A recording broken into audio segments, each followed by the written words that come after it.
If ever there was a time to shop online, this holiday season is it. So with exponentially higher numbers of people using technology to put gifts under the tree lies within a more severe threat of cybercrime. Here to share how to do it securely is Amy Justis, president of CMIT Solutions of Charleston. It's good to see you again. Great to see you again, too. So with online shopping booming as a result of COVID-19, there have been more and more reports of online scams. Can you tell us what some of those scams are looking like these days? Well, it is interesting because we're seeing the volume just explode. Scammers are taking advantage of people being, working remotely under a lot of stress. So, I think we continue to see those escalate. The number of reports of people calling into the Federal Trade Commission for any kind of scam updates, I think has just escalated since it began in March.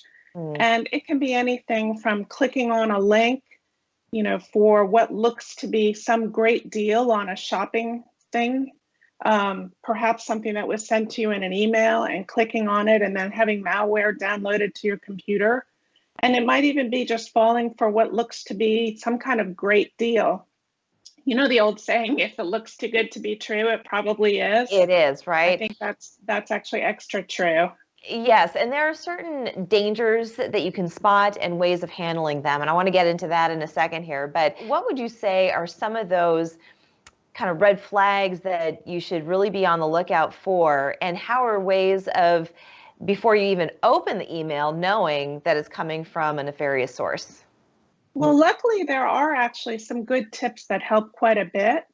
And in particular, if you're looking at an email and you look at the link for the website that, is displayed, if you just look at it and then hover over it, it shows you the actual underlying code for that link. And then if you just make sure that it matches where you think you're going. So like if you think you're going to Amazon.com, you want to make sure that it actually looks to be a legitimate link. It's not spelled oddly.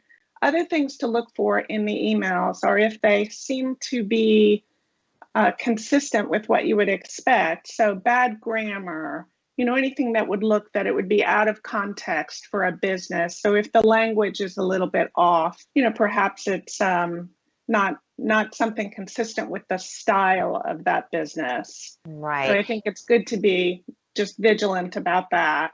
Speaking of hovering over links and things, you can hover over an email address if you're unsure, because sometimes the name of the email sender says some well-known company, but then when you hover over it, it could be a Gmail account, it could be something that you've never heard of before, and that is a great indicator that that is, in fact, a false or a scam email. That's exactly right. And they're actually getting trickier about it. So they might have just one letter off, so that they've created a fake email that looks very, very legitimate. And they often will do that for, CEOs of organizations sending out to employees. But the shopping scams are actually doing it and getting better every day. So you really want to hover over the link and make sure the spelling looks to be consistent. And it's not a bad idea. If you're trying to go shopping, go directly to the website and enter it in yourself. That's always a good thing. Yes. And then when you're looking at the website, you want to also make sure that you see the HTTPS. The S at the end indicates that it's a secure site. You'll also see a little padlock looking symbol in the actual URL bar where you enter the website address. That is an excellent tip and a great place to start taking a break here. When we come back, I want to talk about not giving out personal information. Obviously, if you need to have something shipped to you, you've got to give some personal information, but there are places to do it and not do it. We'll be right back. Welcome back. We've been chatting with Amy Justis, president of CMIT Solutions of Charleston. And Amy, can you just remind everybody what CMIT Solutions is all about? Yes, CMIT Solutions stands for Completely Managed IT, but we do IT support for businesses, helping everyone from a business perspective stay secure and productive. And you know that both commercially and on the consumer end, cybersecurity is extremely important. That's what we've been talking about, is because the holiday season has us shopping from home more often than not. I mean, I will tell you fundamentally, I do not like shopping online, but sometimes it can't be avoided. Now, there are certainly ways of doing it safely. Other ways that people kind of get caught into this trap is giving too much personal information. What are some of the details that, if you're buying something, one should never ask for?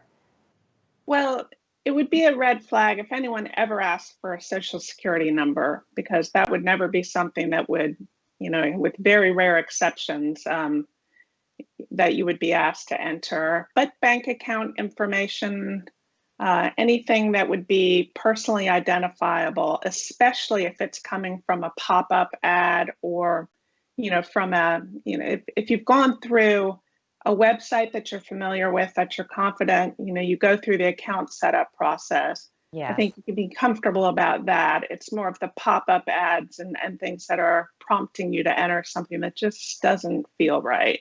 Absolutely. Speaking of bank accounts, what kind of cards should you be using when you purchase things online? It is always better to use a credit card because credit cards have certain liability releases and protections for consumers.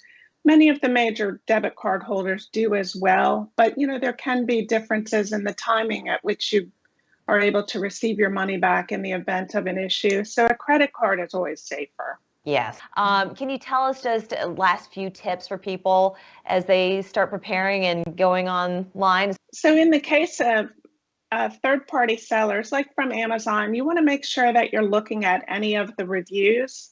And it's good to pay attention to the time frame. Make sure they're all not just very recent reviews that might indicate that the website was just set up for purely malicious reasons. One thing that is a fantastic tip in general is just to make sure that you have really good malware protection. You want to have tools in place on your computer, on your phone, on your whichever device that you're using that can help keep you safe. Worth its weight in gold, absolutely. And if you feel that you've been a victim of an online scam, you can also report the activity to the Internet Crime Complaint Center or your local FBI field office. Amy, I want to thank you so much for joining us. Thank you so much. We're back after this.